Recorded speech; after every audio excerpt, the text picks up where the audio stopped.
पाहिलं का? शाळेच्या आत आल्या आल्या आपल्या चपला बुट हातात घ्यायला लावली त्या वॉचमॅननं. आपल्या चपला बुट खराब होऊ नये म्हणून किती काळजी. अगं आपल्या चपला बुटांमुळे त्यांचं लोन नाही लॉन. हा तेच ते. आपल्या चपला बुटांमुळे त्यांचं लॉन खराब होऊ नये म्हणून आपल्या चपला बुटा हातात घ्यायला लावली त्या वॉचमॅननं. अगं बाई, हो का? बरोबरच आहे. पण इथं किती सुंदर हिरवळ आहे ना. या हिरवळीतून आपला बंटी रोज चालणार. आई बाबा, या एवढ्या मोठ्या शाळेत माझं ऍडमिशन करणं गरजेचं आहे का? हो आहे. तुला नाही कळणार. स्टेटस असतं ते. त्या बिंगारेबाईचा बबलू तर साध्या कॉन्व्हेंट स्कूलमध्ये जातो. त्याच्याशी इंग्रजीत बोलते ती. जीव घालताना म्हणते I I I made brinjal भरीत. प्लीज इट इट इट ना इट इट दुआ. कसलं भारी. आणि बाळा, तू किती दिवस मला नमस्कार बाबा म्हणशील या बापालाही वाटतं.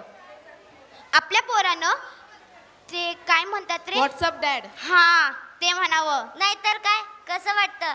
आई भूक लागली जेवायला दे. त्यापेक्षा मॉम आय एम हंगेरी. आई हंगेरी नाही, हंगरी असतं ते. ठीक आहे असू दे. मी बिझी आहे. आपण 5 वाजता बोलू. Hello, good morning. नमस्कार. नमस्कार. काय घेणार? ब्लॅक कॉफी, ग्रीन टी की बा तुला मिल्कशेक? नाही काही नको. Please have a seat. तुम्ही तुमचं क्रेडिट कार्ड काढा. आम्ही आमचं मेन्यू कार्ड काढू. मेन्यू कार्ड शाळेत आलं की हॉटेलमध्ये? आमची स्कूल काय हॉटेलपेक्षा कमी आहे का? आमच्या स्कूलमध्ये स्विमिंग पूल, हॉर्स रायडिंग, जिम सगळं आमच्या स्कूलमध्ये. आणि शिक्षण? त्यासाठी प्रायव्हेट क्लास लावू शकता. पण मला सांगा, आपली शाळा तरी ते आहे, मग इंटरनॅशनल स्कूल असं का लिहिलंय? असंच असतं. आजकाल सगळ्या गोष्टी विदेशात आहेत लोकांना.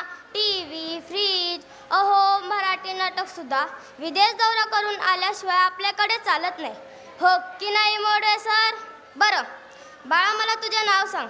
फाईलवर लिहायचे होते. मी अंकुर प्रदीप बुकने. नो नो नो, नाही चालणार. आजपासून तुझं नाव अंकुर प्रदीप सिंघानिया. नाही, छान आहे. पण आमचे प्लंबर आहेत. तुम्हाला माहिती असेल ना, पाईप जोडण्याचं काम करतात. कसं वाटेल ते एखाद्या सोसायटीतल्या प्लंबरचं नाव सिंगानिया? ओ, हे प्लंबर आहेत का? नाही चालणार नाही. इथल्या मुलांचे पॅरेंट्स बिझनेसमॅन किंवा क्लास 1 ऑफिसर असतात. तुम्ही एखादा बिझनेस टाका ना. चालेल करतो. बिझनेस करतो. प्लंबिंग बंद करतो आणि टोट्यांचा बिझनेस टाकतो. सिंघानिया टोटी. नळ तुमचा, टोटी आमची. लावूया टोटी. अहो, एवढं नामकरण केलं तुमच्या सिंघानियाचं, काहीतरी शगून द्या. हे घ्या. 500? Never mind. इथल्या स्कूलची फी फक्त 35 लाख. हो मॅम. अहो तू गप. 35 लाखाच्या अगोदर फक्त लावणं म्हणजे हिच्या नावाच्या अगोदर सुगरण लावण्यासारखं असतं. 35 लाख फक्त नसतात. हो का? प्यून बाहेर बसल्यात, त्यांना आत पाठव. तुम्ही जाऊ शकता. नाही आम्ही देणार. अहो, असं काय करताय? तुमच्या पोटात 2-2 किडन्या का उगाच आहेत का? त्या विकू आणि त्यावरचं 5वी पर्यंतचं शिक्षण करू. तू तर मला मारायलाच टपलेस ग. नाही हो, असं नाही. पुढच्या शिक्षणाला माझ्या पण किडन्या विकू. गरज पडली तर इसा छोटा मेंदू पण विकून टाकू. पण आपल्या पोराचं शिक्षण थांबलं नाही पाहिजे. हो का? तुम्ही तर गप्पच बसा.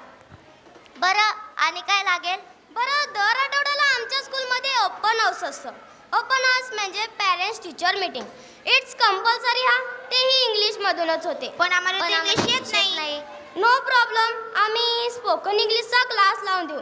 50,000 फक्त. आणि तुम्ही दोघं असल्याने 10,000 डिस्काउंट. अगं बाई, फक्त 5,000 भरायचे? अगं आई, तुमच्या दोघांचे मिळून 1 लाख आणि डिस्काउंट करून 90,000. असू दे. सध्या एवढे आहेत, पण आमचा पोरगा मोठा झाला पाहिजे बरं का? It's my guarantee. शाळा संपल्यावर तुमचा मुलगा देश बदलणार. कारण त्या देशात राहणारच नाही. मन पासपोर्ट आणि विजा आतापासूनच रेडी करतोय. खरं आहे, विदेशातच प्रगती असते. तुम्ही तर आमचे डोळेच उघडले. आता पास उघडा. पासपोर्ट आणि विजाचे 2 लाख आत्ताच भरा. सध्या नाहीत, पण देतो आणून. एवढ्यातच संपले. आज मी ॲडमिशन सुरूच नाही केलं. तुम्ही एक काम करा, 35,000चा एक चेक द्या.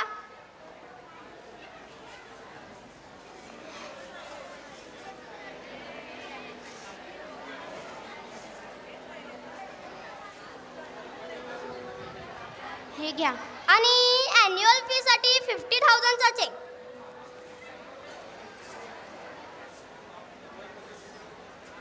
हे घ्या. आणि अदर ॲक्टिव्हिटीजसाठी 1 लाखचा चेक द्या. थांबा बाबा. मॅडम, शिक्षणाचा बाजार मांडलाय तुम्ही. अरे काय बोलतोस तू? अरे बाळा काय बोलतेस तू? थांबाय बाबा. मॅडम, शिक्षण हे शिक्षणच राहू द्या. त्याचा स्टेटस सिम्बॉल होऊ देऊ नका. शाळा चांगली असली की मुलं शिकतात. असं नाही तर मुळात मुलं चांगली हवी. त्यांना शिक्षणाची ओढ हवी. आईवडिलांच्या कष्टांची त्यांना जाणीव हवी. शिक्षण हे प्रगतीचं दार उघडून देतं म्हणता. ते दार सोन्याचं आहे की लाकडाचं हे महत्त्वाचं नसतं ना. बरोबर बोलतोस बाळा तू. अहो, शाळेच्या वरंड्यात बसून शिकलेला मुलगा भविष्यात देशाचं संविधान लिहितो. 1.5 दिवस शाळेत गेलेले अण्णाभाऊ साठे उत्कृष्ट साहित्यिक होतात. अत्यंत गरिबीत व उपाशीपोटी शिकलेला मुलगा भविष्यात देशाचे राष्ट्रपती व थोर वैज्ञानिक डॉक्टर APJ अब्दुल कलाम होतात.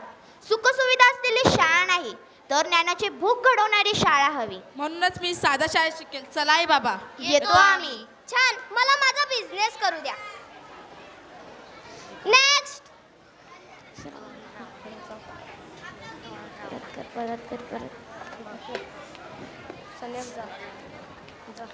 अरे मित्रा, कसा आहेस? मी मस्त. तुझं काय चाललंय? माझं एकदम मस्त चाललंय बघ. तू इकडे कुठे? मी माझ्या मुलाच्या प्रवेशासाठी आलो होतो. पण काय झालं? अरे, या इंग्रजी माध्यमाच्या शाळेतील प्रवेश म्हणजे नुसता पैशांचा खेळ आहे बघ. ते कसं? अरे, प्रवेश तर बाजूलाच राहिला, परंतु इथं सगळ्याच गोष्टी पैशांच्या व्यवहारात मोजल्या जातात. 35,000 रुपये शाळेची फी, 50,000 रुपये ॲन्युअल फी आणि 1 लाख रुपये इतर शैक्षणिक खर्च. मला काय हे परवडायचं नाही. अरे मित्रा, मग तू, मी, आपण सगळे ज्या विकास मंदिर शाळेत शिकलो त्या विकास मंदिर शाळेत का प्रवेश घेत नाहीस? अरे, आपली विकास मंदिर शाळा तर सर्वसामान्य इमारतीत आहे ना, आणि तिकडे इंग्रजी माध्यमांच्या शाळांप्रमाणे सोयी सुविधा काही प्रमाणातच आहेत. मित्रा, तू चुकतोय. अरे, आपला काळ गेला. 2005 साली आपल्या शाळेने नवीन इमारत बांधली. आता आपली शाळा सुद्धा एका सुसज्ज अशा इमारतीत भरते. वर्गखोल्या हवेशीर आहेत. मुलांना बसण्यासाठी बाक आहेत. बालवाडी ते आता 10वीच्या मुलांना संगणक शिक्षणाची उत्तम सोय आहे. संगणक शिकवण्यासाठी तज्ज्ञ शिक्षकांची नेमणूक देखील केलेली आहे. आणि आपल्या शाळेत 32 उपक्रम राबवले जातात. हे तर तुला माहीतच आहेत. हो, हे सगळं मला माहिती आहे.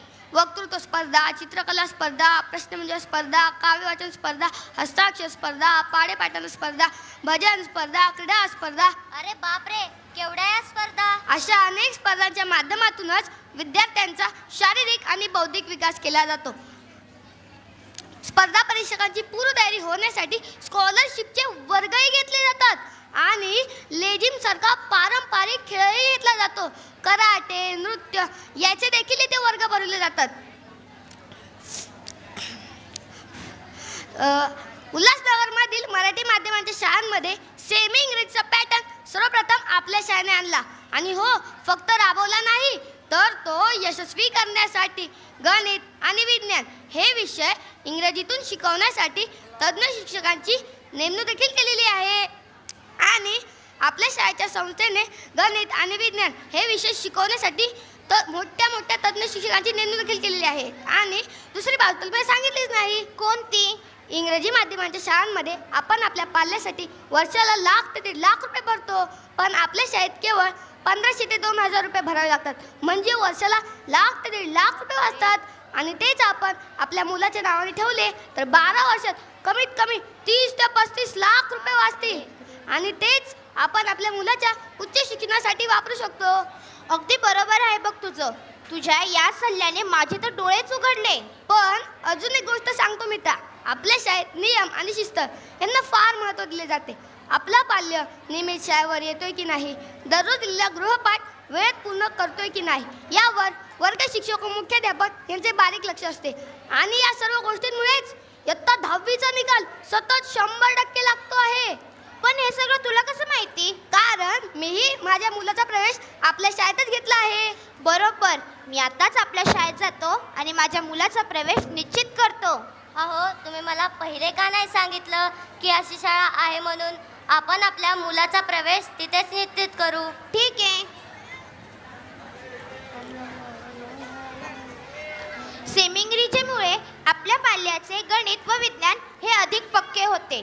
त्यामुळे पुढील उच्च शिक्षणासाठी त्यांची चांगली तयारी होते. आणि हो पालकांनो, तुम्ही देखील लक्षात ठेवा, आपल्या पाल्याचा प्रवेश नेहमी मराठी माध्यमांच्या शाळांमध्ये करा आणि मराठी शाळा जिवंत राहू द्या. धन्यवाद.